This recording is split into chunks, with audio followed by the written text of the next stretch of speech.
programin after school deri në orën 16?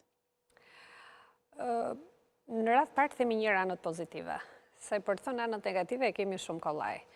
Por të themi anët pozitive që kanë bëjnë me lehtësirat që i shkaktojnë prindërve. Ne dim që sot tregu i punës, me qënë se është edhe një maj dhe flasim të gjithë për tregun e punës, e dim që prindrit sot janë shumë herë më shumë të zënë në marrëdhënie pune se sa kanë qenë deri dje.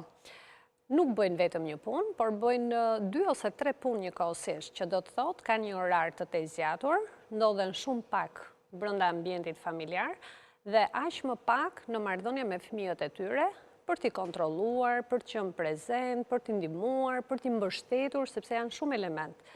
Dhe kjo hyn tek ato elementët pozitiv që ne i vim në ndihmë këtyre prindërve. Jam shumë dakord. Por jo vetëm aq, i vim në ndihmë edhe gjyshërve, sepse barën më të madhe prindrit ja kanë spostuar gjyshërve, duke menduar që janë njerëzit që kanë pak më shumë kohë në dispozicion dhe patjetër që janë edhe më të gatshëm për të ndihmuar fëmijët e tyre, por që ju është dhënë një përgjegjësi shumë herë më e madhe nga ç'mendohet, por që një gjysh e ka të pamundur që të kalojë një kohë kaq të gjatë me nipin dhe mbesën dhe aq më tepër që duhet ta ndihmojë në detyrat e shtëpisë.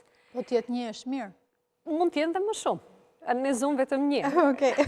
Por faktike, after school-i i jep këtyre fëmijëve një tolerancë për sa i takon procesit mësimor, që të kenë mundësinë e një mësuesi ndihmës, ati mësuesit që i ndihmon me detyrat, është aty për të treguar dhe për të ndihmuar në vështirësitë që hasin fëmijët gjatë procesit mësimor, pra gjatë ditës që kanë kryer mësimin e tyre, por kalojmë pak te kjo pjesa tjetër që ka të bëjë me pjesën që ne ndodhemi të papërgatitur, do të thosha, si infrastrukturë.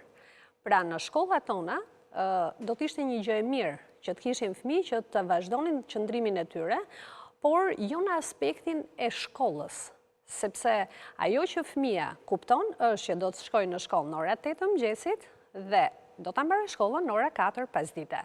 Pra është njësoj si një prind që nis ditën e punës në 8 dhe e përfundon në 4. Detyrarsh, pra, thash. Pikërisht. Pra dhe ky prindi që është adult tashmë ka nevojë për oraret e tij të pushimit, që do të thotë të ndryshojë atmosferën e tij, sepse që ti jesh produktiv, të kesh performancë në ata aktivitet që ti kryen, duhet patjetër që të kesh një ndryshim të gjendjes së aktiviteteve që ti kryen për të pasur vëmendjen për qëndrimin dhe gatishmërinë e fëmijës